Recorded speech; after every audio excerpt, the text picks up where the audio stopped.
Mu lukungaana lw'abannamawulire bakuyuka ofiisi ekitongole ki Civil Society Budget Advocacy Group bannaki abawadde endowooza zaabwe ku kiwandiiko ekiraga embalirira y'omwaka gw'ebyensimbi ogujja oba National Budget Framework Paper. Ebimu ku bibennyamiza kyo ky'okkendeeza ensimbi ezigenda mu byobulamu ebyenjigiriza nkw'otadde n'ebyobulimi mu kaweefube okkendeeza ebbanja ly'eggwanga. Omuntu yeetaaga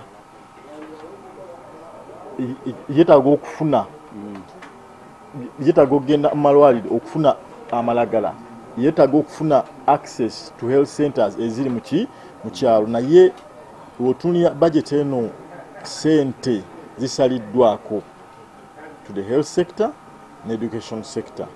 Bano era boogedde ne ku nsimbi ezigenda ku bigo bitalaze n'okuyamba abantu abakosibwa ebibambulira ezongedde okusalibwa.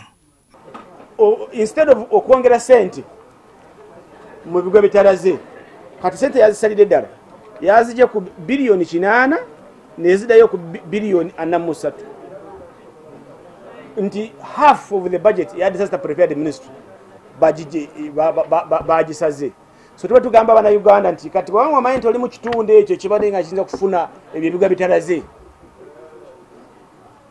okitegeere bulungi nti gavumenti yaffe tejja kufuna amaanyi agagisobola okuyamba ng'omuntu wa bulijjo. Bano balaze obweraliikirivu kubuuliriza okugenda mu maaso mu Parliament ku bbaaka ya Uganda enkulu nga bagamba nti kuyinza okukyusa ebirowoozo bya bamusiga nsimbi. Central Bank bwegenda ng'ekola bw'etyo eyinza kuwangu eyinza okukola business environment eyinza obutatereera bulungi.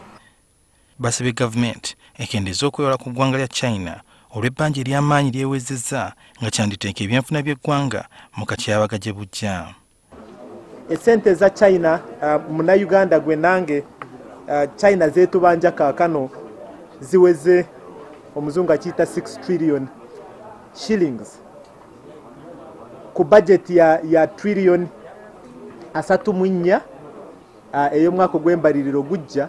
Oraba nti singa tuba bakusasula lunaku luno leero tuba tiri mu buzibu ddala. Ebitongole bino kati byagala gavumenti etune mu ndowooza zino esobole okukola enkyukakyuka mu mbalirira yaayo ng'obudde bukyali. Suhel Mugabi, NTV, Kusawemu.